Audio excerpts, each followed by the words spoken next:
শেখ হাসিনা পরিবারের ডাকাতির প্রমাণ পাওয়া যাচ্ছে। ওনারা ডাকাত ছিলেন, ওনারা স্রেফ ডাকাতি করেছেন এই দেশে বসে। সম্প্রতি বিদেশি একটা মিডিয়া সোর্সে বাংলাদেশের বিভিন্ন পত্রপত্রিকা নিউজ করেছে, সেটা নিয়ে কথা বলতে চাই। কিন্তু তার আগে একটা কথা একটু জরুরিভাবে বলা দরকার। শেখ হাসিনাকে ফ্যাসিস্ট বলেন, শেখ হাসিনার শাসনামলকে ফ্যাসিবাদ বলেন কেউ কেউ। আমি কন্টেস্ট করেছি। বিশেষ করে 2018 সালের পর থেকে এটা আপাদমস্তক একটা মাফিয়া গ্যাং, ক্রিমিনাল গ্যাং, যার কাজ হচ্ছে অর্গানাইজ ক্রাইমের মাধ্যমে এই স্টেটের ক্ষমতাকে ব্যবহার করে ডাকাতি করা। জাস্ট ডাকাতি করেছেন ওনারা ডাকাতের বেশি কিছু ছিলেন না।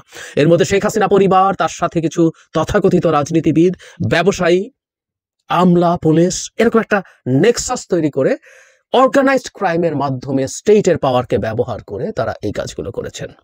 তখন শেখ হাসিনাকে যখন আমরা ফ্যাসিস্ট বলি, বহুবার বলি, এতে হিটলার মুসলিনিকে অপমান করা হয়। ইয়াস, আই বিলিভ দ্যাট। আমি বহুদিন থেকে কথাটা বলছি, আমি আবারও আজকে উল্লেখ করলাম। এই ডাকাতদের ডাকাতি আসলে আমাদের সামনে আনা দরকার, সেই ডাকাতির প্রমাণ খোঁজা দরকার, এবং এই ডাকাতিকে ওভারলুক করা যাতে না হয়। সাম্প্রতিক সময় যেটা হয়েছে, শেখ হাসিনা যাওয়ার সময় ভয়ঙ্কর রকম হত্যাযজ্ঞ চালিয়ে পালিয়েছেন বলে তার এই মানবতা বিরোধী অপরাধ, নিশ্চিতভাবে ফিনান্সিয়াল কারাপশনের তুলনায় এগুলো অনেক বড় অপরাধ, কিন্তু ওগুলোই আমাদের অনেক বেশি মাথায় আছে। কিন্তু এই ডাকাতি, যেটা আমাদের অতীতের সঞ্চিত সম্পদ ধ্বংস করেছে, তার সময়ে যেটা বর্তমান ছিল 15 বছরের সম্ভাবনা শেষ করেছেন, নট অনলি দ্যাট, আমাদের ভবিষ্যৎ ধ্বংস করে দিয়ে চলে গেছেন এই ডাকাতরা, শেখ ডাকাতরা। ইয়াস, শেখ পরিবার শেষ পর্যন্ত ডাকাতে পরিণত হয়েছেন, এবং এই ডাকাতরা বিদেশে থাকা তাদের একজন সদস্য টিউলিপ সিদ্দিকী, যিনি ব্রিটিশ নাগরিক, ব্রিটিশ এমপি, দীর্ঘদিন থেকে সেখানে রাজনীতি করেন, তাকেও ডেকে নিয়ে লুটের সঙ্গী করেছেন। এই ডাকাতদেরকে নিয়ে আমাদের, এদের ডাকাতি নিয়ে আসলে আমাদের ভালোভাবে কথা বলা দরকার।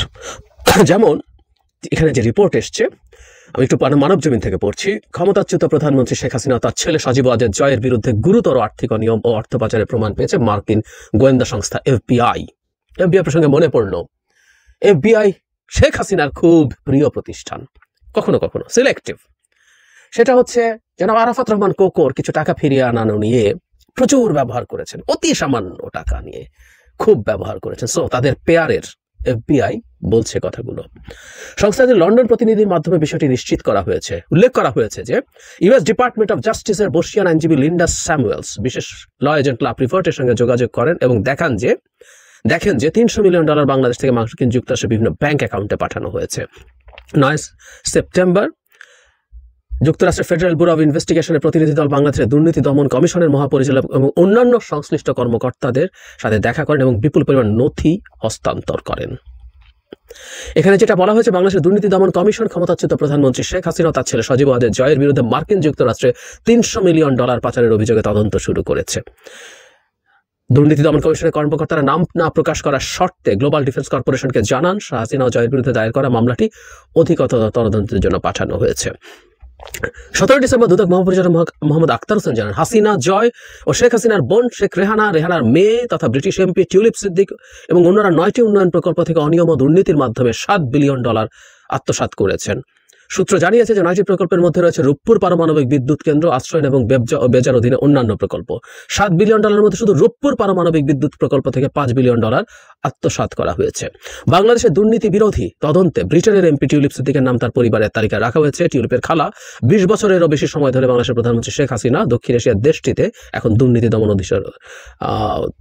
কমিশনের অধীনে তদন্তে মুখোমুখি।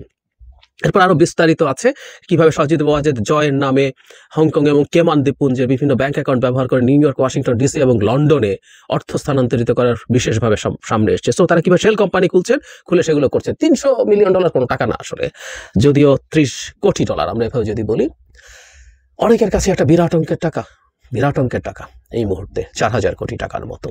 কিন্তু এদের কাছে এগুলো কোনো অঙ্ক না, কারণ দুর্নীতি বিরুদ্ধে যে শ্বেতপত্র কমিটি তৈরি হয়েছিল ডক্টর দেবপ্রিয় ভট্টাচার্যের নেতৃত্বে, তাদের গবেষণা থেকে আমরা জানতে পেরেছি গত 15 বছরে $234 বিলিয়ন শুধু পাচার হয়েছে। এটা পাচার হওয়া অর্থের কথা, লুটপাটের অঙ্ক আরো অনেক বড়। পাচার হয়েছে $234 বিলিয়ন। এই $234 বিলিয়ন পাচারকৃত অর্থের একটা বিরাট অংশ আসলে শেখ পরিবারের ডাকাতদের অ্যাকাউন্টে গেছে। তারা ডাকাত আসলে, এই কথাটা আবারও বলছি। ওই ডাকাতদের অ্যাকাউন্টে গেছে বিরাট একটা অংশ। কারণ আমরা সামনে যাদেরকে দেখেছি টাকা লুট করছেন, এস আলমকে দেখছি, আজিজ খানকে দেখছি, যাবতীয় সুবিধা যাদেরকে দিয়েছে সালমান এফ রহমান, যতজন আছেন, অনেক আছেন, এরা তো এই সুবিধা এমনি এমনি পায়নি, তাদের ট্রেড অফ ছিল। তার একটা বিরাট হিস্সা শেখ পরিবারের ডাকাতদের কাছে গেছে, কোনো সন্দেহ নাই। আমরা বর্তমান বাংলাদেশে তাদের এই মানবতা বিরোধী অপরাধগুলোর তো বিচার করবই। ইভেন আমরা ইনফ্যাক্ট এই যারা মূলত আর্থিক খাতে ডাকাতি করেছেন, সালমান এফ রহমান সবচেয়ে লিডিং ডাকাতদের একজন, তিনি কাস্টাডিতে আছেন, অনেকের বিরুদ্ধে হত্যা মামলা হয়েছে, অনেকগুলোর সাথে তারা জড়িত থাকতেই পারেন। কিন্তু এই ফিনান্সিয়াল করাপশনটা আমার মনে হয় ওই ঘটনাগুলোর সাথে প্রমাণ করাও অনেক ক্ষেত্রে সহজ হবে।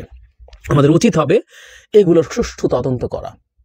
দীর্ঘদিন পরে হলো দুদক তৈরি হয়েছে, দুদক তৈরি হওয়া এতদিন সময় লাগা উচিত হয়নি বলে আমরা অনেকে মনে করি। এবং যিনি দুদকের চেয়ারম্যান আছেন, অত্যন্ত উল্লেখযোগ্য এবং অনুসরণযোগ্য একটা কাজ করেছেন। তিনি তার সম্পত্তির হিসাব দাখিল করেছেন, অসাধারণ। আমরা তাকে সাধুবাদ জানাই। আমরা আশা করি তার মতো একজন মানুষের নেতৃত্বে ট্রুলি দুদক এই জায়গাগুলোর সুষ্ঠু তদন্ত করবেন। এবং একটা তদন্ত বিচারিক প্রক্রিয়ার জন্য নির্দেশ করা কিন্তু খুবই জটিল ব্যাপার তুলনামূলকভাবে। আমরা শ্বেতপত্র প্রণয়ন কমিটি যে ধরনের তদন্ত করেছেন তার সাথে অনেক বেশি গভীর তদন্ত হতে হবে, এবং সেই তদন্তের মাধ্যমেই এদেরকে বিচারের আওতায় আনতে হবে এবং দ্রুত তাদের বিচার করতে হবে। আমরা যেন একটা বিচার করতে গিয়ে আরেকটা বিচার না করি, আমাদের একটা বিচারকে অবহেলা না করি। আমাদের একটা কথা মনে রাখা জরুরি, সেটা হচ্ছে স্টেটের ক্ষমতা দখল করে রাখার জন্যই শেখ হাসিনা স্টেট ভেঙেছেন, প্রত্যেকটা প্রসেস ধ্বংস করেছেন, দেশের বিচার বিভাগ ধ্বংস করেছেন, আইন বিভাগ বলে তো কিছু ছিলই না। অন্যান্য যত কমিশন আছে, সেই দুদক বলি, নির্বাচন কমিশন বলি, আরো যত কমিশন, মানবাধিকার কমিশন, তথ্য কমিশন, অন্যান্য যত রকম প্রতিষ্ঠান আছে সব ধ্বংস করেছেন শুধু ক্ষমতাটাকে অবৈধভাবে টিকিয়ে রাখার জন্য। অবৈধভাবে টিকিয়ে রাখতে গেছেন not because of establishing any ideology, যেটা ফ্যাসিস্টরা করেন, মোদি করছেন। মোদিরও লোকজন ডাকাতি করে, কিন্তু পুরো ক্রিমিনাল গ্যাং ক্ষমতায় থেকে স্টেট পাওয়ার ব্যবহার করে ডাকাতি করার যে ব্যাপার, সেটা ফ্যাসিস্টরা করে না, সেটা মাফিয়ারা করে, ওটা পুতিন করে। শেখ হাসিনা আর পুতিন করেন। মোদি ফ্যাসিস্ট আমরা মনে করি, কিন্তু শেখ হাসিনা একটা মাফিয়া, যার তুলনা হতে পারে পুতিনের সাথে, সোজা সাপটা কথা। সুতরাং এই যে যাবতীয় লুটপাট হয়েছে, এই লুটপাটগুলো উদ্দেশ্য ছিল লুটপাট করা, স্টেটটাকে ধ্বংস করেছে এই লুটপাট করার জন্য, অকল্পনীয় রকম ধনী হওয়ার জন্য। এতে প্রত্যেকে তার মতো করে নানান হিস্সা অর্জন করে নিয়েছে। ক্ষমতায় রাখার বিনিময়ে ভারত ওটা নিয়েছে, চায়না সেটা নিয়েছে, অপ্রয়োজনীয় প্রকল্প গুছিয়ে দিয়েছে চায়না, ভারত তো নিয়েছেই। ভারতকে আলাদা করে কথা বলতে চাইছি না, তাকে ব্ল্যাঙ্ক চেক দেয়, সে এই দেশকে কোথায় নিয়ে গেছে, কি করেছে আমরা সবাই জানি। আর ফুলে ফেপে উঠেছেন ওরা, ধ্বংস হয়েছে আমরা কত সময় লাগবে আমাদের এটা কাটিয়ে উঠতে। অথচ আমাদের যে সবচেয়ে উন্নয়নের যে সময়, যখন আমাদের ডেমোগ্রাফিক ডিভিডেন্ড, যখন আমাদের ইয়াং পিপলের পার্সেন্টেজ ইজ ভেরি হাই, সেই সময় আমাদের এই উন্নয়নটা যদি ঠিকঠাক মতো হতে পারতো, এই লুটপাটের কারণে আমাদের সম্ভাবনাও পুরোটা ইউটিলাইজড হয়নি, সেটা যদি হতে পারতো এবং সেই সম্পদ যদি আবার রাষ্ট্রের বিনিয়োগে কাজে লাগতো, জনগণের পেছনে ব্যয়িত হতো, রাষ্ট্র কোথায় যেত আমরা কল্পনা করতে পারি। সেখানে সেই পজিটিভ দূরে থাকুক, আমরা জিরোতেও নেই, আমরা ভীষণ রকম মাইনাসে আছি। এই মাইনাস কাটিয়ে আমাদেরকে একদিন জিরোতে আসতে হবে, তারপর পজিটিভ হতে হবে। এই ডিজাস্টারাস সিচুয়েশন তৈরি হয়েছে আমাদের জন্য, এই ডাকাত শেখ পরিবারের জন্য। আমাদের কোনোভাবেই এই ডাকাত শেখ পরিবারকে ছেড়ে দেওয়া উচিত হবে না। খুব দ্রুত এগুলোর ভালো ডকুমেন্টেশন করা এবং বিচার করে প্রতিষ্ঠিত করা যে তারা আসলে ডাকাতি করেছেন। আমাদের অতীত, বর্তমান, ভবিষ্যৎ সব ডাকাতি করে নিয়ে গেছেন।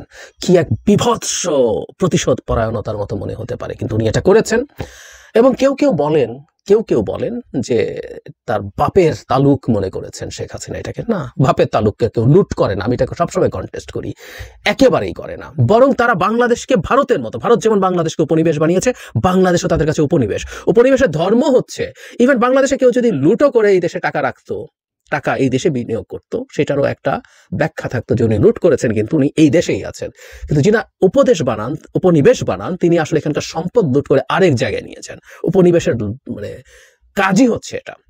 কেউ কোনো দেশকে কলোনাইজ করে হচ্ছে সেখানকার সম্পদ নিয়ে লুট করে তার দেশে নিয়ে যাওয়ার জন্য। শেখ পরিবার ডাকাতদের দেশ এটা না। তারা সবকিছু বাইরে ব্যবস্থা করেছেন, তাদের সন্তানরা, তাদের পরিবার সব বাইরেই থেকে গেছেন এবং তারাও বাইরে এই সম্পদ নিয়ে গেছেন। সুতরাং তারা এই দেশকে উপনিবেশ বানিয়েছেন শেখ পরিবার এবং ডাকাতি করেছেন। খুব দ্রুত কথাটা রিপিটেশন হচ্ছে, কিন্তু এই ডাকাতদেরকে আমাদের ধরতে হবে যথেষ্ট ডকুমেন্ট সহ। এবং এই ডাকাত শুধু গণহত্যাকারী বলছি, গণহত্যা না, উনি মানবতা বিরোধী অপরাধ করেছেন। সেই মানবতা বিরোধী অপরাধকারী এবং তার সাথে কত ভয়ঙ্কর ডাকাত তিনি ছিলেন, এটাও দেশে এবং দেশের বাইরে প্রতিষ্ঠিত করতে হবে। শেখ পরিবারকে এভাবেই রাজনৈতিকভাবে কবর দেওয়া যাবে এই দেশে। এই কবর দিতে হবে যে ডিজাস্টার তার বাবা এবং কন্যা মিলে করেছেন। আমি মুক্তিযুদ্ধ পরবর্তী শেখ মুজিবের কথা বলছি, যিনি এই দেশকে একদলীয় শাসনে পরিণত করেছিলেন, সম্রাট হতে চেয়েছিলেন। সেখানে একবার ধ্বংস করেছেন আমাদের দেশের স্ট্রাকচারকে, আরেকবার তার মেয়ের হাতে হলো। সো এই পরিবারকে রাজনৈতিকভাবে কবর দিতেই হবে।